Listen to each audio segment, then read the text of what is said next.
बाबा अकबर खान जी जीवन की बड़ी से बड़ी समस्या का समाधान मात्र 72 घंटों में करते हैं, वो भी फोन पर। जैसे वशीकरण, मनचाहा प्यार, शादी न होना, तलाक, गृह क्लेश, प्रेम विवाह, मुतकरनी, सोतन दुश्मन से छुटकारा, काला जादू, गणाधन आदि तांत्रिक विद्या और रिद्धि सिद्धियों के मालिक काले इल्मों के बेताज बादशाह जो सभी समस्याओं का समाधान करते हैं। अगर आप भी किसी समस्या से परेशान हैं तो आज ही संपर्क करें बाबा अकबर खान जी से।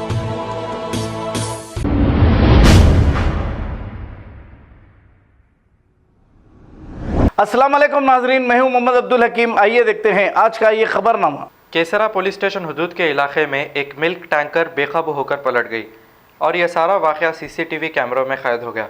इस हादसे में कोई जानी नुकसान नहीं हुआ, लेकिन ड्राइवर को मामूली सी चोटें आई है। इत्तला मिलते ही केसरा पुलिस ने मौके पर पहुंचकर ज़ख्मी ड्राइवर को इलाज के लिए हॉस्पिटल मुंतकिल कर दिया। आइए देखते हैं ये रिपोर्ट।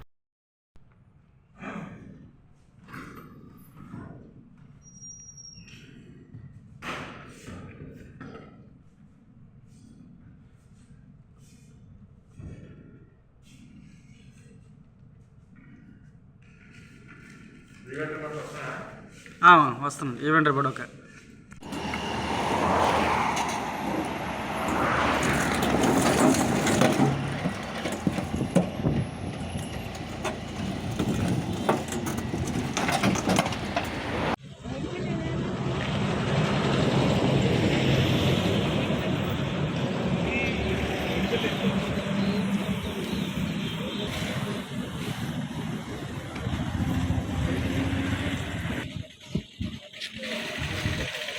खबर है शहर की, खबर है गाँव की, खबर है सारी दुनिया की। 7H न्यूज पसंद आए तो लाइक कीजिए, शेयर कीजिए और सब्सक्राइब करना ना भूले। 7H news.